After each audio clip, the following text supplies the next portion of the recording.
सच्ची मानिए, कोई अपना नहीं, विश्वास कीजिए। अज्ञान के कारण आपको लग रहा है कि मेरा बहुत प्यार करने वाला, बहुत सुख देने वाला मित्र है, पिता है, परिवार है, ये भ्रम है। आगे चलकर जब आप विवेकवान बनेंगे तो आपको खुद दिखाई देगा कोई आपको नहीं चाहता। सब अपने देह भाव से युक्त होकर सुख की आकांक्षा से मुंह में बंधे हुए डोल रहे हैं। प्यार करना तो केवल प्रभु ही जानते हैं। प्रीति की रीति रंगीलो ही जाने। प्रेम का क्या स्वरूप है प्रभु जानते हैं। तो प्रेम प्रभुमय है और प्रभु से ही हो सकता है, और प्रभु ही प्रेम करना जानते हैं। यहां तो सब स्वार्थ, राग, मोह, आसक्ति, कामनाओं के वशीभूत होकर प्रियता दिखाना, ये सब नाटक माया का चल रहा है। तो पहला लक्षण है शरणागत भक्त का अपने प्रभु का नित्य निरंतर अनन्य भाव से भजन करना। दूसरा है अपने प्रभु के ही भाव में संपूर्ण विश्व को देखना। जिधर मैं देखता हूं मेरा प्रीतम ही है, दूसरा कोई नहीं। अखिल विश्व को अपने आराध्य देव के रूप में देखना। तीसरा है मैं जितने भी कर्म हो रहे हैं देख रहा हूं कि इनमें मैं कहीं करता नहीं हूं, मैं एक यंत्र हूं, मेरे प्रभु मेरे हृदय में बैठ करके करा रहे हैं। चौथा, मेरे प्रीतम से बढ़कर त्रिभुवन में कोई वस्तु, व्यक्ति, स्थान, पद, प्रतिष्ठा नहीं है। इसकी भी व्याख्या हो चुकी है। इसकी पहचान तभी होगी जब आपको कोई वस्तु, व्यक्ति, स्थान मिले और प्रभु का भजन न छूटे तो समझो कि प्रभु सर्वश्रेष्ठ हुए। अगर भजन छूट गया, प्रभु की स्मृति छूट गई और उस वस्तु, उस व्यक्ति, उस पदार्थ, घटना में आप आसक्त हो गए तो प्रभु छोटे हो गए, वो बड़ी हो गई। प्रभु से बढ़कर कुछ न मानना। पांचवा, हर समय प्रभु मेरे साथ हैं, ये दृढ़ विश्वास रखना। दृढ़ विश्वास और हैं, बिल्कुल पक्की बात समझ लो, प्रतिपल है। जीवन में सहस्त्रों बार ऐसा प्रभु ने अनुभव कराया है। रूप कोई भी हो, होते वही है। इतना प्यार, इतना दुलार कि अगर 1 मिनट विलंब हो जाता तो घटना घट जाती। हजारों बार देखा उनका प्यार, उनका दुलार। वो उनको कहीं आना जाना नहीं, जहां आप हैं वहीं वो हैं। दृढ़ विश्वास होना चाहिए। देखो, दृढ़ विश्वास में ही भगवान का अवतार हो जाता है। तलवार लिए हुए भयंकर शक्तिवान हिरण्यकश्यप प्रहलाद जी को खंभे में बांध देता है। कहां है तेरा भगवान? हरि हरि ऐसा बोलता है। अब देखूं कहां है तेरा हरि, तुझे कैसे बचाएगा? 5 वर्ष के बालक प्रहलाद जी, उन्होंने कहा कि मेरा हरि इस खड्ग में भी है जो तुम जिससे मारना चाहते हो, तुम में भी है। ये जो बल विक्रम तुम्हारा प्रकट हो रहा है मेरे हरि से ही हो रहा है। जिस खंभे में बांधे हो इसमें भी हरि हैं। अच्छा, इस खंभे में हरि हैं। एक घूसे का प्रहार, महान बलशाली। ऐसी आवाज प्रकट हुई, दहाड़ प्रकट हुई, मूर्छित होकर गिर पड़ा। हिरण्यकश्यप जैसा महान शक्तिवान मूर्छित होकर गिर पड़ा। भरी सभा में उस खंभे से भगवान का ऐसा रूप जो न कहीं देखा गया था, न सुना गया था, न पढ़ा गया था। नरसिंहावतार। त्रिभुवन कांप गया भगवान की दहाड़ से। किसी की सामर्थ्य नहीं थी कि उनकी दृष्टि में दृष्टि मिला सके। फाड़ के फेंक दिया ऐसे वरदानी, तपस्वी, महान बलशाली हिरण्यकश्यप को। ये विश्वास, मेरे भगवान जहां मैं हूं यही हैं, उनके द्वारा मैं पूर्ण सुरक्षित हूं। दृढ़ विश्वास। ये विश्वास बड़ी कृपा से आता है। कभी कभी ऐसी घटना होती कि लगता है कि भगवान नहीं है, अगर होते तो ऐसा कैसे हो सकता है। लेकिन सच्ची मानिए, वो घटना, उसका परिणाम बड़ा मंगलमय होगा, क्योंकि भगवान कोई मंगल विधान रचे हैं, अभी आपको समझ में नहीं आ रहा। हम लोगों ने जो विचार कर रखा है कि ये मंगल है, वो अमंगल ही है। बहुत छोटी बुद्धि वाले अपने लोग हैं। पर प्रभु ने जो मंगल विधान कर रखा है वो वास्तविक मंगल है। थोड़ी देर भले हमें परेशानी लगे, बाद में बड़ा मंगल लगेगा। जैसे कोई आंतरिक जहरीला फोड़ा हो गया हो और डॉक्टर के पास मां ले गई। डॉक्टर ने कहा बैठने की तो गुंजाइश नहीं है, अब तो इसको ऑपरेशन ही होगा। मां पैसे देती है, हाथ पैर बंधवा देती है उस बच्चे के, और डॉक्टर को लिखित दे देती है, कुछ भी हो तुम्हारा कोई दोष नहीं, आप ऑपरेशन कीजिए। पैसा दे के तो बालक थोड़ी देर के लिए सोच सकता है कितनी निर्दयी मां है। ऐसा बंधन, ऐसी पीड़ा पैसे दे के करवा रही। पर वो अज्ञान के कारण ऐसा सोच रहा है। यद्यपि मां की संपूर्ण चेष्टा बालक को स्वस्थ और सुखी करने की है, ठीक ऐसे ही कोई प्रतिकूल भयानक विधान करके, उसमें हमको असमर्थ करके प्रभु कोई मंगल विधान कर रहे हैं, हमारा कोई जहरीले फूड़े का ऑपरेशन कर रहे हैं। विश्वास कीजिए, मंगल भवन के द्वारा मंगल हो ही नहीं सकता। छठवां, सर्वदा प्रभु के अनुकूल ही कार्य करना। प्रभु के अनुकूल, मन के अनुकूल नहीं। हम सर्वदा मन के अनुकूल कार्य करते हैं, इसीलिए हम संसारी हो गए, इसीलिए हमारी दुर्गति हो रही है। यहां आदेश कर रहे हैं, शरणागत वही है जो श्री कृष्ण अनुकूल लेन, आराध्य देव के अनुकूल। तो आराध्य देव के अनुकूल क्या है? तस्मात् शास्त्रम प्रमाणम ते कार्याकार्यो व्यवस्थितौ। क्या करना चाहिए, क्या नहीं करना चाहिए, इसकी व्यवस्था शास्त्रों में भगवान ने कही। वो तो हमने पढ़ा नहीं, तो सत्संग सुनो, शास्त्र का सार आपको मिल जाएगा। जैसे दूध, फिर दही, फिर उसको जब मंथन किया गया तो मक्खन, फिर उसका घी। तो सत्संग सीधे घी है। तुम्हें समस्त शास्त्रों में दौड़ना नहीं पड़ेगा, समस्त शास्त्रों का सार आपको सुनने को मिल जाएगा। सत्संग में ही पता चलता है कि प्रभु के अनुकूल किस आचरण के द्वारा हम प्रभु को प्रसन्न कर सकते हैं। तो उपासक शरणागत भक्त के द्वारा अपने आराध्य देव के अनुकूल ही आचरण होना, प्रभु के प्रत्येक विधान में उदास होकर नहीं सहना। अब क्या करें, भगवान ने अब जो सहाएंगे तो सहना पड़ेगा, असमर्थ हैं वो तो, ईश्वर है ना, हम तो असमर्थ हैं। ऐसे नहीं, नहीं नहीं, कोई मंगल विधान मेरे प्यारे का है, ऐसा मानकर प्रसन्न होकर आई हुई विपत्ति, दुख, प्रतिकूलता को सह जाना, ये भक्त का कार्य है। ये बहुत कठिन है। प्रभु के प्रत्येक विधान में मंगल भावना करना बहुत कठिन है, पर जो क्रम से जिनकी साधना चल रही है उनको कठिन नहीं। एक बार महाभागवत भगवत स्वरूप श्री जयदेव जी को किसी प्रेमी भक्त ने अपने यहां बुलाया। वैसे तो जाते नहीं थे, पर बहुत आग्रह करने पर उनके घर गए। बहुत ही भगवत प्रेमी महात्मा भगवत स्वरूप श्री जयदेव जी हैं। गीत गोविंद की महिमा ऐसी कि जहां गीत गोविंद का गायन किया जाए श्याम सुंदर निश्चित वहां सुनने पधारते हैं। पद्मावती जयदेव प्रेम बस कीन्हे मोहन, अष्टपदी जो कहे फिरे तके ताके गोहन। पीछे पीछे डोलते ठाकुर जी। उस भक्त के यहां गए, उसने अर्चना वंदना की, भगवत चर्चा हुई। अब वहां से जब जाने को उद्यत हुए तो उन्होंने कहा, महाराज मेरी बहुत प्रबल इच्छा है कि आपको हम कुछ भेंट दें, क्योंकि संतों के पास जाए या संतों को बुलाए तो फिर ये बनता है, खाली हाथ जाना गुरुदेव के पास संत महापुरुषों के दर्शन करने या भगवत श्री विग्रह के दर्शन करने। ऐसे कुछ जगहें हैं जहां निषेध किया गया है। पत्र पुष्प कुछ भी हाथ में, जो तुम्हें भाव में आए।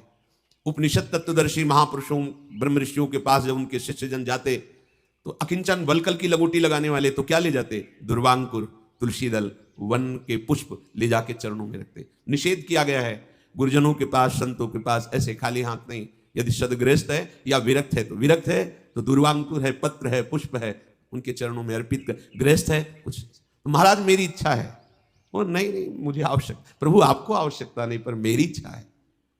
तो स्वर्ण की कुछ मोहरें उनके चद्दर में बांध दी। प्रभु का प्रत्येक विधान मंगलमय है, ऐसा मानना भक्त का लक्षण है। यह बहुत कठिन बात है, प्रत्येक विधान में राजी हो जाना। अब आप वहां से चले अपनी कुटिया की तरफ, काफी लंबा मार्ग था। तो उस धनी भगत के घर से निकल के चले तो ठग लोगों ने, ठग को भगवान की ही तरफ से एक दृष्टि मिलती है, वो देख के ही पता चल जाता है किस जेब में कहां कैसे पैसे। और इतनी प्रवीण कला होती है कि आपको पता भी नहीं चलेगा, आपकी जेब काट लेंगे, बाद में जब हाथ डालेंगे तो हाथ ही निकलेगा उसमें, जेब तो गायब मिलेगी। वो गांठ देख के ही समझ गए कि धनी के यहां से आ रहे हैं, जरूर लग गए पीछे। महाभागवत जयदेव जी ने देखा कि दोनों तरफ ठग ने इशारों से आपस में और नजदीक होते। तो जयदेव जी ने कहा कि आप लोग कहां जाना चाहते हैं? ठगों ने कहा कि आप जहां जा रहे हैं वहीं हम भी जा रहे हैं। जयदेव जी समझ गए। जयदेव जी ने कहा कि वो भगत के यहाँ गए थे तो उसने कुछ ये स्वर्ण मोहरें दी। देखो हम तो भगवान के आश्रित रहते हैं, मुझे इसका भरोसा तो है नहीं, आप इनको ले लीजिए, कुछ खरीद लाइए, खाइए पिए, आनंद लीजिए। अपनी चद्दर की गांठ खोली और स्वर्ण मोहरे दे दी, ले लीजिए आप। अगर आपको ऐसा है कि इनके लेने के लिए भाव नहीं, तो देखो हमें जाना है और आपको भी वहीं जाना है, तो रास्ते में कोई ठग ना मिल जाए इसलिए आप रख लीजिए। दोनों भाव से, कि इनको ये ना लगे कि मेरे को ये ठग समझकर शायद दे, बोले रास्ते में मिल जाओ, मैं अकिंचन बाबा जी हैं, आप रख लीजिए। उन दुष्टों ने सोचा कि बड़ा चालाक भगत है, अभी तो ये दे रहा है, आगे चलकर फंसा देगा, बहुत चतुर है। देखो बिना मांगे ही हमको दे दिए, इसमें बड़ा रहस्य। कपटी मन कपट ही सोचता है, कपट वाले हृदय में कपट ही चाल रहती, उनको सीधे सरल भागवतिक शब्द भी कपट भरे दिखाई देते। ऐसे महाभागवत के प्रति भी उनका भाव है, बड़ा चालाक है, बिना प्रयास के अपने आप धन दे दिया। इसका मतलब सीधा साधा नहीं है, कोई षड्यंत्र रचेगा, आगे किसी न किसी को लगा के हमें फिर मरवाएगा। बोले चलने दो, इशारे से कहा चलने दो, आगे और जंगल है, इसका हिसाब कर देते हैं। ये अर्थ बड़ा अनर्थ का रूप है, यदि से भगवत भाव में ना लिया जाए तो 15 दोष पैदा हो जाते हैं। जिस रुपए के लिए सब पागल हो रहे हैं ना, अगर इसे भगवान को समर्पित करके भगवत भाव में ना लिया जाए तो ये 15 दोष जीवन में निश्चित ले आएगा। अर्थस्य साधने सिद्धे उत्कर्षे रक्षणे व्यये नाशोपभोग आयासस त्रासश्चिंता भ्रमो नृणाम स्तेयम हिंसा नृतम दंभा कामः क्रोधः स्मयो मदः भेदो वैरम विश्वासः संस्पर्धा व्यसनानि च एते पंचदशा नरथा हर्थमूला मता नृणाम तस्मादनर्थमर्थाख्यम श्रेयोर्थी दूरतस्त्यजेम। धन के उपार्जन करने में भी चिंता शोक भय, उपार्जन कर लेने पर उसकी सुरक्षा में चिंता भय शोक, उसके बढ़ाने के लिए चिंता भय शोक, उसके खर्चा करने में चिंता भय शोक, परिश्रम भय चिंता भ्रम ये बना रहता है जिसका लक्ष्य केवल धन होता है। फिर उसके अंदर चोरी की वृत्ति आती है, बहुत तरह की चोरी होती है, कोई जेब काटना ही एक चोरी का अंग नहीं है, बहुत है, बहुत तरह से चोरी होती है। हिंसा, कई बड़े नृशंस पापाचरण होने लगते हैं जब केवल धन लक्ष्य रहता है। मिथ्या भाषण, झूठ बोलना है तो कला हो जाती है धन प्राप्ति के लिए। पाखंड जो है नहीं वो दिखाने की भावना होने लगती है। और काम तो अपना तांडव करने लगता है, जिसके पास बहुत धन होता है उसमें व्यभिचार प्रवृत्ति भी बढ़ने लगती है। और क्रोध तो नाक में रखा रहता है, और अहंकार चरम सीमा पे बढ़ने लगता है। भेद बुद्धि, बैर, अविश्वास, ईर्ष्या, परिस्त्री गमन, शराब पीना, मांस खाना, द्वित कीड़ा करना, ये 15 अनर्थ उसके जीवन में आ जाते हैं। जो धर्म से धन नहीं कमाता और जो धर्म में धन को व्यय नहीं करता, केवल स्वार्थ बुद्धि से धन की वृद्धि और उसको भोगने का भाव, तो ये 15 दोष आ जाते हैं। कितना भयानक इसमें दोष बनता है कि ऐसे महाभागवत जयदेव जी के प्रति इनके कैसे भाव बने। दे दिया था, मत जाते आगे, वहीं से पीछे लौट जाते। अगर तुम्हें भय था तो साथ मत जाते, दे तो दिया ही था। लेकिन बुद्धि भ्रष्ट हो जाती है जब हम अधर्म आचरण करते हैं। बड़ी नृशंस पापाचरण की वृत्तियां धन में बढ़ने लगती है। जयदेव जी ने आनंदपूर्वक उनको दे दिया, उनको कोई कष्ट नहीं हुआ। एक ने दिया, एक ने ले लिया। उन चारों ने विचार के देखो, पीछे हटे और देखो बहुत चालाक है, मार डालो इसको मिलकर के यही। एक ने कहा देखो सच्चाई से धन तो उसने दे ही दिया है, मार डालने की क्या आवश्यकता है, कोई विरोध कर रहा हो तो मार डाले। कहा नहीं, मतलब तुम समझते नहीं, ये आगे चल करके हमारे लिए खतरा बन जाएगा। तो तीसरे ने कहा कि बात तुम्हारी सही है, ये आगे चलकर राजा से शिकायत कर देगा, प्रभावशाली है, फिर हम सबको बंदी बनाया जाएगा और फांसी की सजा होगी। चौथे ने कहा चलो हम बात समझ गए, तुम्हारी भी तुम्हारी भी तुम्हारी भी, इसे मारो मत जान से, इनके हाथ पैर दोनों काट के ये जंगल में कुआं उसमें डाल दो। बात पक्की हो गई, चारों सहमत हो गए। देखो ऐसे महाभागवत के, मतलब यही बात समझना थोड़ा कठिन होता है कि साक्षात भगवान के अनुराग में डूबे हुए भगवत स्वरूप महापुरुष हैं। मतलब जगन्नाथ जी के मूर्तिमान स्वरूप समझो जयदेव जी को। ऐसी भक्ति है, अभेद भाव को प्राप्त है, भगवत स्वरूप है। हम लोगों का तो उनकी जूठन, उनकी चरण रज से थोड़ा थोड़ा मन लग जाए, यही बहुत बड़ी बात है। क्या अपराध यहां है? जिनके पीछे भगवान डोलते हैं उन भक्ति की बात हम कह रहे हैं। एक बार अष्टपदी में देह में पाद पल्लव मुदारम, इसमें बहुत विचार करते रहे, लिखने की हिम्मत नहीं पड़ी। लालजू श्री जी से कह रहे हैं कि आप अपने उदार चरणारविंद हमारे माथे पे विराजमान करें, शिरस में। बहुत देर कलम लिए बैठे रहे, फिर हिम्मत नहीं पड़ी, स्नान के लिए चल पड़े। उधर वो स्नान के लिए निकले, इधर वैसे ही जयदेव जी का रूप रख के तुरंत लौट आए। प्रभु जयदेव जी स्नान कर रहे, और पद्मावती जी ने कहा भगवान अभी तो आप गए तुरंत, वहां वो पंक्ति थी लग नहीं रही थी, अब लग गई, और जाके लिख दिया।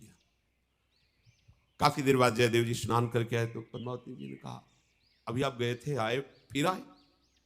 हम कब आए, हम तो गए थे स्नान करके फिर आए। बोले नहीं आप लौट के आए थे, कह रहे थे वो पंक्ति लग गई, लिखना है, दौड़ करके गए, देखा तो लिखा। ओहो स्वयं प्रभु आए, तो पीछे पीछे प्रभु डोलते। ऐसे महाभागवत के हाथ पैर काट दिए, क्या अपराध था? प्रभु के हर विधान में मंगल विधान देखना एक बड़ी कठिन बात है, बड़ी कठिन बात। लोग सोचते हैं कि भगवान इतने कठोर क्यों हैं भक्तों के साथ, ऐसा क्या? जैसे चरित्रों में हम लोग पढ़ते हैं कि ठाकुर हरिदास जी को 22 बजा, क्या अपराध था हरे कृष्ण बोलने पर? एक बार भगवान का जो नाम बोले, भगवान और भगवान के अव्यक्त महापुरुषों की उस पर कृपा होती है, जो रात दिन नाम जप कर रहे हैं उनको ये परिणाम मिले। पर यार हास्य रघुनाथ कर बेग न जाने कोई, जो जाने रघुपति कृपा सपने मोह न हो। हाथ पैर काट करके और कुएं में डाल करके प्रसन्न होकर चले गया। अब तो स्वर्ण सर्पिया मिल गई और ये तो मरी जाएगा कुएं में, यहां जंगल में कौन निकालने आएगा? एक लक्ष्मण से नाम के राजा उधर से गुजर रहे थे, तो आवाज आ रही थी, श्री जयदेव जी भगवान नाम कीर्तन कर रहे थे, कृष्ण कृष्ण जय श्री कृष्ण। आवाज सुनते, बड़े महाभागवत थे, आवाज सुनते ही ऐसी अमृतमयी आवाज की खींचे चले गए। ये समझ में नहीं आ रहा था क्योंकि तृण पत्तों से सब जंगल ही था। तो उनका पहले प्यास लगी, पानी पिलाओ, फिर ये आवाज कहां से आ रही उसकी हम खोज करेंगे। ऐसी कोई संभावना ही नहीं थी। जब पानी के लिए वहां गए तो आवाज कुएं से ही आ रही थी, देखा तो कुएं में ही जयदेव जी। उनको निकाला गया, मुख में प्रसन्नता आनंद छा रही जयदेव जी के, और निरंतर नाम ध्वनि प्रकट हो रही मुख से, मानो कोई तेज पुंज प्रकट हुआ हो कुएं से, ऐसा तेज श्री जयदेव जी का। और मुस्कुराते हुए हाथ पैर कटे हुए। राजा देखकर आश्चर्यचकित हुआ और कहा कि आप बताइए किसके द्वारा ऐसा अपराध हुआ है, अभी उसको प्राण दंड दिया जाएगा। उनका कैसे बताए किसके द्वारा? नहीं बताया।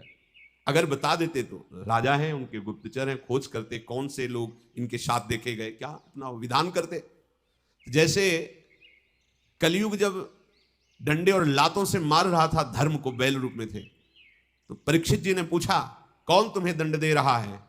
तो उनका नवयम क्लेश बीजानि यतः स्युः पुरुषर्षभ पुरुषम तम बीजानीमो वाक्य भेद विमोहिता केचिद विकल्प वसना आहुरात्मानमात्मनः दैव मन्ये परे कर्म स्वभाव अपरे प्रभुम अप्रतर्क्याद निर्देश्या दिति के स्वपि निश्चयः अत्रानुरूपम राजर्षे विमर्श स्व मनीषया। धर्म ने कहा, राजन मैं निर्णय नहीं कर पा रहा हूं कि कौन मुझे दंड दे रहा है। ये जो क्लेश मिलता है, जो दंड मिलता है, इसका निर्णय नहीं किया जा सकता, क्योंकि जो कभी द्वैत स्वीकार ही नहीं करते, दूसरा है ही नहीं, मानो ब्रह्म ज्ञानी, ब्रह्म के सिवा दूसरा, वो ब्रह्म मैं हूं, तो अब उनके शरीर को जो पीड़ा पहुंचा रहा है कौन है? कौन है दूसरा? दूसरा ही नहीं। जैसे अपनी जबान अपनी दांत से कट जाए तो किसको दोष देंगे, किस पर रिपोर्ट करेंगे? जो द्वैत स्वीकार ही नहीं करते तो वो दुख को भ्रम जानते हैं। कौन दुख? कैसा दुख? किसका दुख? कौन पीट रहा है? एक ही स्वरूप तो है। ये बड़ी ऊंची बात है। कुछ लोग ऐसे हैं जो प्रारब्ध को कहते कि प्रारब्ध था तो ऐसा दुख आ गया, कोई कहता है स्वभाव के कारण, कोई कहता है इनके कर्म थे, कोई कहता है ईश्वर का विधान था। ये सब बड़ी बातें सुनी जाती हैं, इसलिए आप ही निर्णय कर लो कि कौन दुख दे रहा है। मतलब धर्म कहता है अपने दुख देने वाले को भी हमें नहीं बताना। बड़ा विचित्र धर्म का स्वरूप है। राजर्षि, अब तुम राजा हो, खुद अपनी बुद्धि से जांच लो कि कौन मुझे दुख दे रहा है। जयदेव जी से बार बार पूछा कि आपके साथ ऐसा बर्ताव किसने किया है। जयदेव जी जानते हैं कि अगर किसी भी तरह से किसी पर, तो हमारी भगवत भावना पर फर्क पड़ जाएगा। मेरे भगवान ही सब रूपों में है। दूसरी बात है, जो दूसरे की निंदा करता है, दूसरे की चुगली करता है, दूसरे के पापाचरण को दूसरों से बताता है, उसको वही गति प्राप्त होती है जो पापाचरण करने वालों को होती है। इसलिए ये बड़े शौक से जो निंदा सुनते हैं, निंदा करते हैं, दूसरों की चुगली, दूसरों की गंदी बातें, पापाचरण, ये मलिन अंतःकरण है, निर्मल अंतःकरण। आंख मुंदी भगवत प्रणाम किया। ये सब जितनी लीलाएं हैं, रजोगुणी, तमोगुणी, सतोगुणी, मायाकृत हैं, सच्चिदानंद भगवान सब में विराजमान हैं, उनको भक्त देखता है, उन लीलाओं को नहीं। जो तमोगुणी आसुरी प्रवृत्ति की लीलाएं, रजोगुणी भोग प्रवृत्ति की लीलाएं, वो नहीं देखता।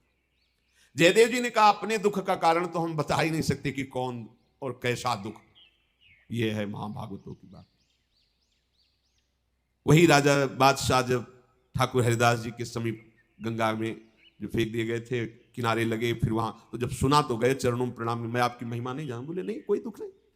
बोले नहीं, आपको इतना नहीं, कोई पीड़ा नहीं, मेरे हरि का कोई मंगल विधान है, तुम निश्चिंत रहो, तुम जाओ, सुखी रहो, आनंदित रहो, तुम्हें कभी दुख न प्राप्त हो, मुझे कोई पीड़ा नहीं। कैसा हृदय होता है भगवान के शरणागतों का।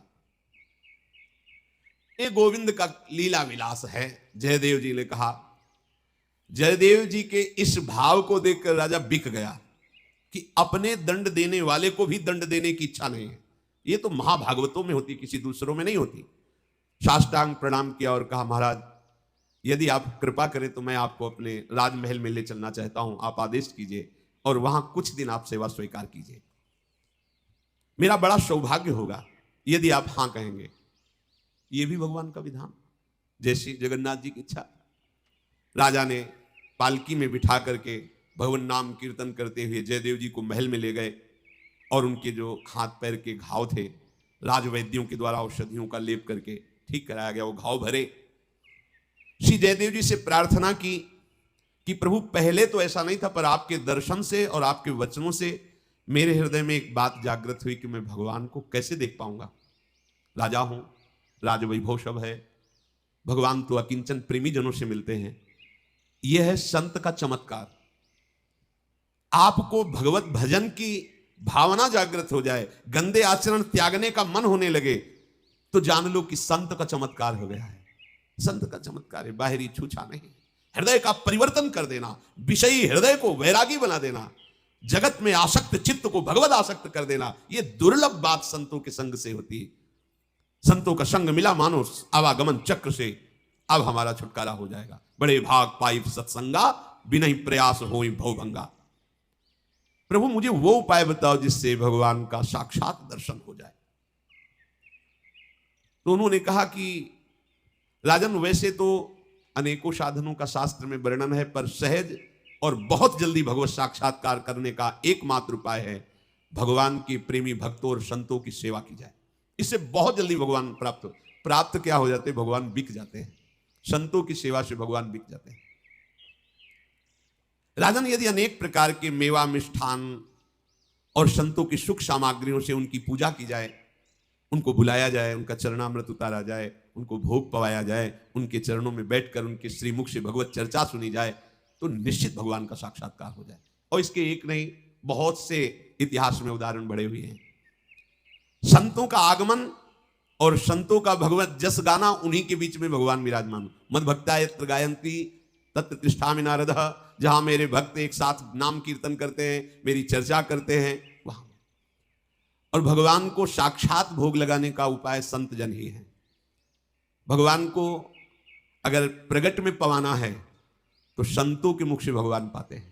जैसे गर्भस्थ शिशु को पुष्ट करना हो तो मां को अच्छे अच्छे पदार्थ पवाओ तो उसके उदर में पल रहा गर्भस्थ शिशु पुष्ट होगा। ऐसे ही उदर में विराजमान भगवान और मां स्वरूप संत जन, जब संत जन पाते हैं तो भगवान को प्रसन्नता होती, पुष्टता होती है। जयदेव जी ने ऐसी आज्ञा दी तो चारों ओर अपने सेवक गणों को भेज भेज कर जहां संत भगवान दिखाई देते, दैन्यता पूर्वक राजमहल में बुलाते और उनकी सेवा करते, बैठ करके नाम कीर्तन भगवत कथा वार्ता सुनते, आनंदित होते। इनकी ऐसी ख्याति फैल गई कि कोई भी कंठी तिलक धारण किए हुए हो और मिले तो उसे आदर के साथ लाया जाए और जो उसकी इच्छा हो उसके अनुसार उसकी सेवा की जाए। राजा है, कोई कमी तो है नहीं। तो ये बात चारों ओर फैल गई। इन चारों ठगों को वो बात सुनने को मिली। जो इच्छा हो तो बोले अब चोरी करने की जरूरत नहीं है, बस तिलक लगाने में कितनी देर लगती है, ऐसे कर लो तो शैव तिलक लग गया, ऐसे कर लो तो वैष्णव तिलक लग गया, देर क्या लगती है। लेकिन साधुता आने में जन्म जन्म लग जाते हैं। साधुता आना, ये है साधुता। श्री जयदेव जी। ठगों ने सुना कि कंठी माला धारण करने मात्र से ही राजमहल में राजा प्रणाम करता है और जो चाहे वो प्राप्त कर लेता है। जयदेव जी का आदेश था, माला तिलक मुद्रा भी संयुक्तो यह प्रदर्शते चांडालोपि महीपाल पूजनीयो न संशया। तुम्हें केवल इतना देखना है कि गले में कंठी, मस्तक में माला और मुख में भगवान नाम उच्चारण कर रहा है, बस उसका दर्शन ही तुमको पावन कर देगा। उसकी सेवा करो, ऐसा हमारा आदेश है। ठगों ने सुना, साधु वेश धारण किया और महल में प्रवेश किए। बड़े बड़े तिलक, अब उनको ज्ञान तो है नहीं कि कौन सा तिलक कहां कैसे लगाया जाता है। और जयदेव जी जहां से संत प्रवेश होते थे तो दर्शन के लिए, तो हाथ पैर तो थे नहीं, तो ऐसे गद्दी में बिठा देते। जो संत भगवान निकलते तो उनके देखो, हम संत हैं ऐसा संतों में भाव नहीं होता, ये भाव नहीं होता, ये संतों में भाव नहीं। अगर उनसे हृदय से पूछो तो एक ही बात निकलेगी, असमय अधम सखा सुनो। जहां किसी महाभागवत ने अपना परिचय बताया है, वो आइए नहीं बताया कि मैं संत हूं, कभी ऐसा नहीं सुना। सबरी जी के सामने भगवान बैठे हैं, कोई संशय है कितनी बड़ी महापुरुष है, पर भगवान से करें अधम ते अधम अधम मति नारी तिनमा मैं मति मंद अघारी। हनुमान जी महाराज कह रहे हैं, एक में मंद मोह बस कुटिल हृदय अज्ञान, और है कौन ज्ञानी नामक गिरगण्य महाभागवत। अब सबके दर्शन हो इसलिए उनको ऐसे चारों ठगों ने देखा, ये वही है जिसके हाथ पैर काट के जंगल में डाल दिए गए थे। अब क्या करें, पसीना पसीना हो गए कि राजा इसके अधीन है, ये राजा का गुरु है। चारों ने देखा, बोले कुछ भी हो अगर पीछे हटे तो पकड़े जाओगे। जयदेव जी ऐसे ऐसे, चारों ने पहचाना नहीं। जयदेव जी बिल्कुल ऐसे मानो पहचाना ही नहीं। चारों उनका बच गए, पहचाना नहीं, चुपचाप निकल चलो। जयदेव जी ने उनको भी प्रणाम किया, कुछ बिल्कुल ऐसे गंभीरता से प्रणाम किया और राजा को बुलाया। जब वो चले गए, बोले ये जो चार महात्मा गए हैं इनका विशेष सत्कार करो, ये हमारे विशेष प्रेमी हैं। राजा को जब आज्ञा कर दी, मेरे विशेष प्रेमी है, अब तो उनका चरणामृत उतारना, आरती पूजा, ये है महाभागवत, ये विशेष प्रेमी है, ये है भक्त का हृदय।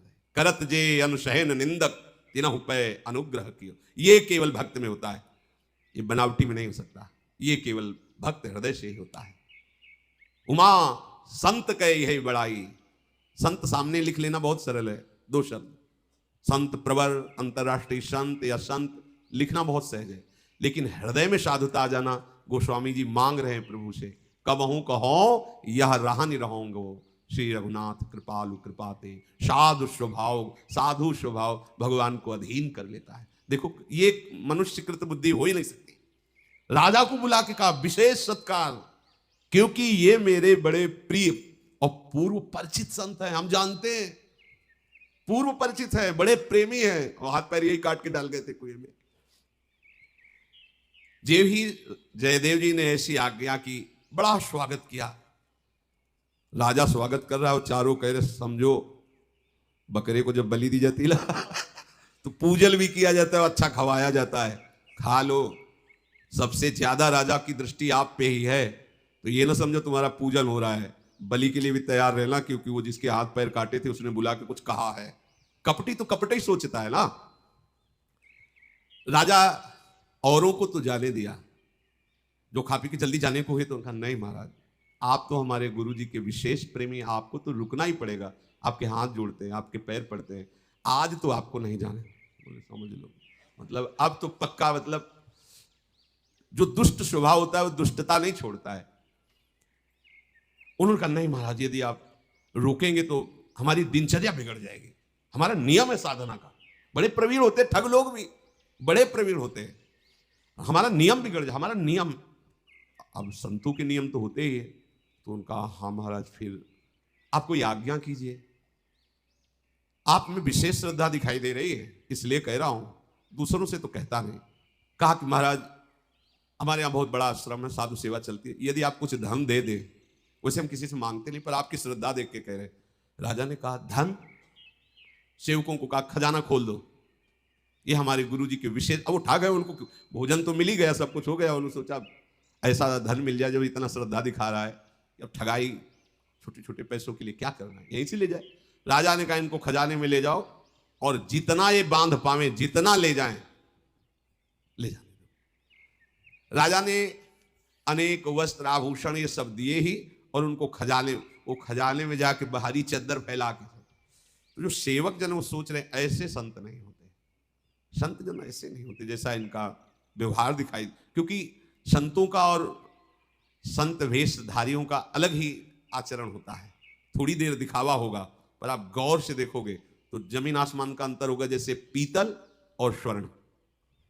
कांति आपको एक जैसी लग सकती स्वर्ण और पीतल की, लेकिन थोड़ी देर देखने में अंतर पता चल जाएगा कि ये स्वर्ण है तो ये पीतल, पहचान वाले को। अब वो इतना गट्ठर बांधे कि अकेले उठ नहीं रहा था। अब राजा ने सेवकों को कहा था कि पूरी सेवा होने, उठा उठा के सेवक लोग बड़ी बड़ी गठरी, आभूषण, स्वर्ण, मोहरे, ये सब लाए। अब संतों का जो स्वरूप होता है उससे इनकी बिलक चाल, सैनिक लोग चल तो रहे थे साथ में, पर बिलक चाल। जो सेवक राजा के थे उन्होंने इनसे कहा कि महाराज आज तक तो हमने ऐसी संत सेवा नहीं देखी, ना ऐसे संत देखे। रास्ते में जब लेके चल रहे, हमारे महाराज इतना आदर नहीं किए जितना आपको किए कि खजाने पहुंच, और ऐसे संत नहीं कोई देखे कि ऐसी गठरी बांध करके सब खजाने से, आप कुछ विशेष लग रहे हो। जब राजपुरुषों ने पूछा कि नित्य महात्मा आते रहते हैं, नित्य सेवा होती रहती, पर हमारे राजा को जो हमारे राजा के गुरुदेव ने आदेश दिया वैसा किसी के लिए नहीं दिया, तो आप कैसे विशेष हैं, मतलब क्या आपका परिचय है जो पूज्य श्री जयदेव जी ने आपके लिए ऐसा।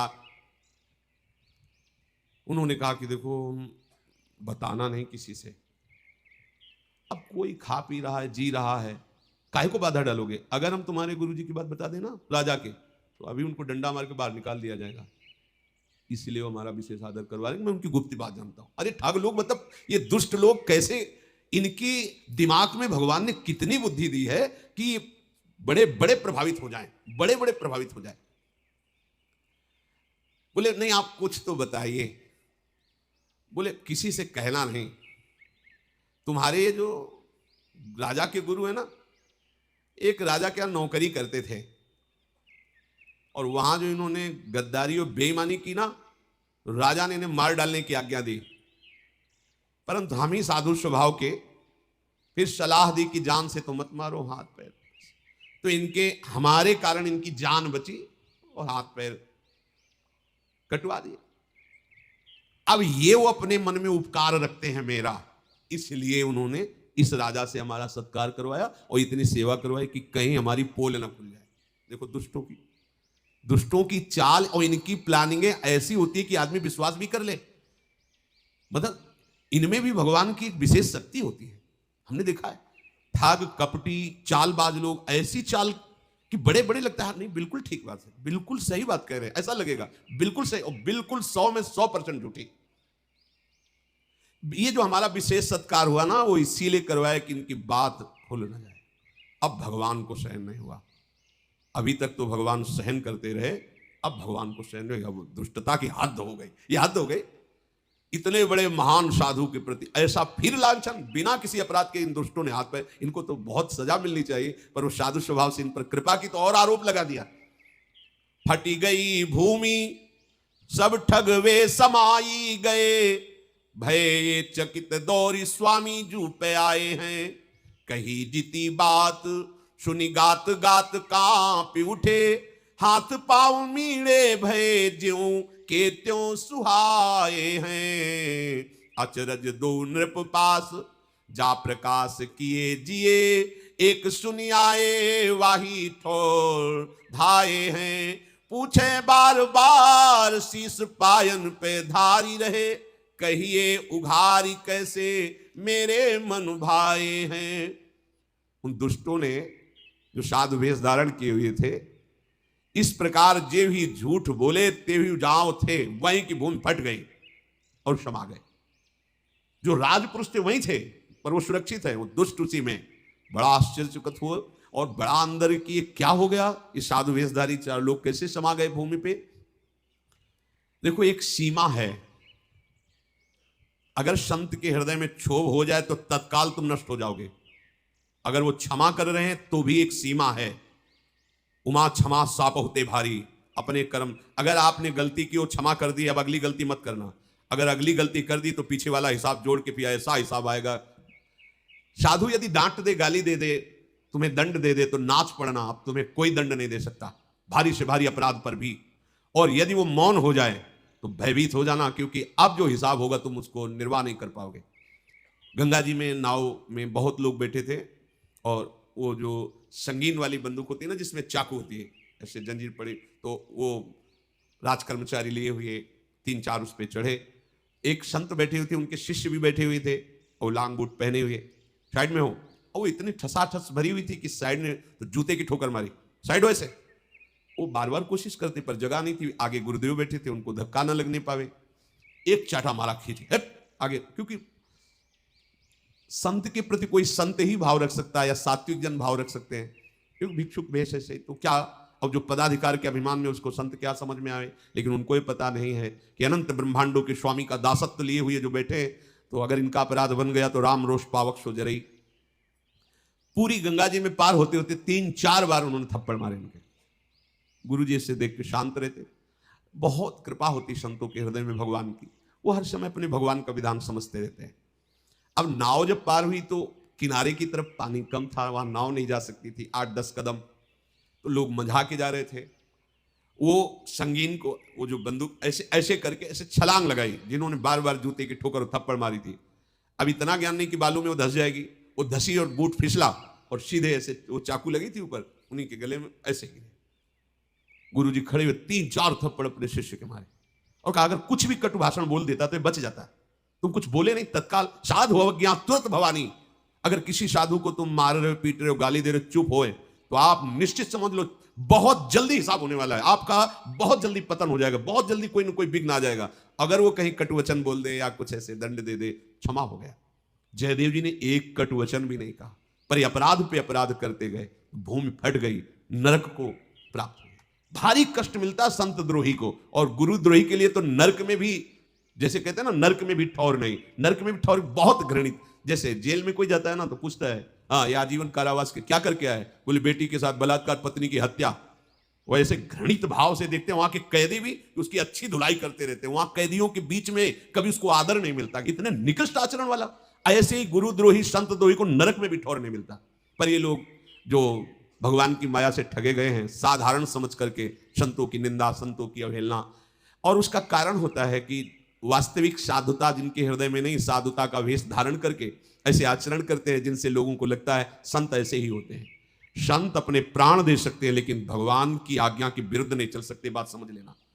जैसे ऊसर में कितना भी खाद पानी लगा दो, अंकुरण नहीं हो सकता, ऐसे संत के हृदय में वो बात ही नहीं उदय होगी जो भगवान के विरुद्ध हो, उसे संत कहते हैं। संत हृदय जिम उपज न कामा, ऊसर बरसई तृण नहीं जामा। आज तक कभी भगवत प्रेमी महात्माओं के चरित्रों में कहीं ऐसा नहीं पाया गया जिससे किसी का मंगल, किसी का अहित हुआ हो। हम लोग अपने स्वार्थ का पोषण करने के लिए, साधुता हृदय में ना होने के कारण ऐसे आचरण कर बैठते हैं जो हमारे गुरुजनों और संतों को गालियां मिलती हैं, लोगों की श्रद्धा संतों के प्रति कम होने लगती है या नष्ट हो जाती है। संत ऐसे नहीं।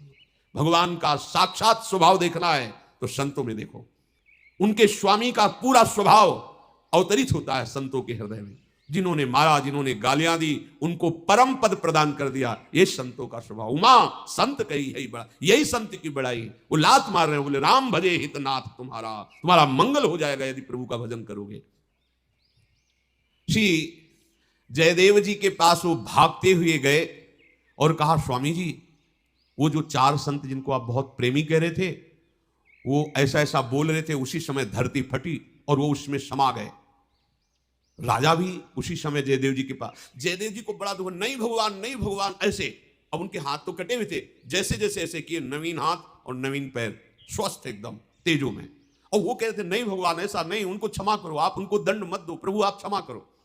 चाहे जितना कहो, जैसे दुष्ट की दुष्टता एक सीमा तक अपने जनों के ऊपर भगवान देखते रहते, जब उनका हृदय शीतल है, वो क्षमा कर रहे हैं, प्रार्थना कर रहे हैं।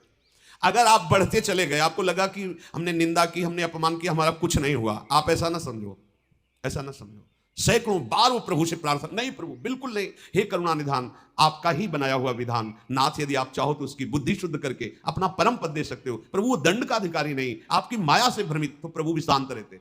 अब उसको लगा कि हम तो इतनी बार निंदा की, इतना अपमान किया, कुछ नहीं बिगड़ा ना, इसका मतलब कोई नहीं बिगड़ने वाला। और जहां अपराध किया, फिर भगवान भक्त की भी नहीं सुनते, फिर भगवान भक्त की भी नहीं सुनते। साधु अवज्ञा कर फल ऐसा, जरे नगर अनाथ कर जैसा।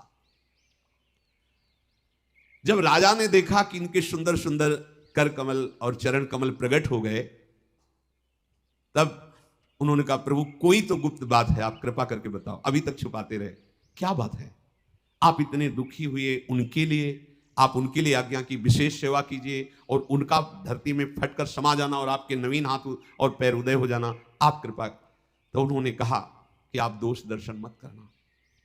उनकी प्रवृत्ति अर्थ में थी, धन में थी, मोहरे लेकर भक्त ने दिया था, जा रहे थे, उनकी ऐसा लगा कि इनकी इच्छा, हमने उनको दे दिया, फिर भी उनको संतोष नहीं हुआ, हमारे हाथ पैर काट करके कुएं में डाल दिए, फिर आप मिले। तो जो मेरा अहित अमंगल करता है वो किसी तरह मेरे से तो जुड़ा ना, उसका मंगल होना चाहिए। संतों की क्या भावना, किसी तरह मेरे से जुड़ा ना, लोभ से सही, किसी तरह उसका मंगल होना चाहिए। राजा को बड़ी प्रसन्नता हुई, हृदय में मानो नवीन प्राण आ गए। क्यों नवीन प्राण? अश्रद्धा हो रही थी कि ऐसा कैसे हो सकता है कि मेरे गुरुदेव ऐसे थे, जिनके दर्शन मात्र से मुझे भगवत प्रीति का भाव जागृत हुआ, वो एक अपराधी थे, उनके हाथ पैर कटवा करके डाल दिए गए, ऐसा कैसे हो सकता है? दूसरी बात, जो साधु वेश में आए वो ऐसा कैसे आचरण कर सकते हैं कि धरती फट जाए? जब पूरा रहस्य समझ में आया, उनको बड़ी प्रसन्नता हुई। राजा ने जयदेव जी से कहा, अभी तक जिस बात के लिए तरसते रहे वो आज आप कृपा करके पूरा करो। अपने चरणों का चरणामृत और अपना कर कमल हमारे सर पर रखो।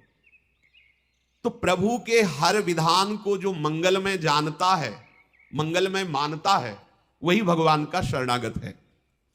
नवा, अपने प्रभु को ही अपने सारे संबंध से प्यार करना।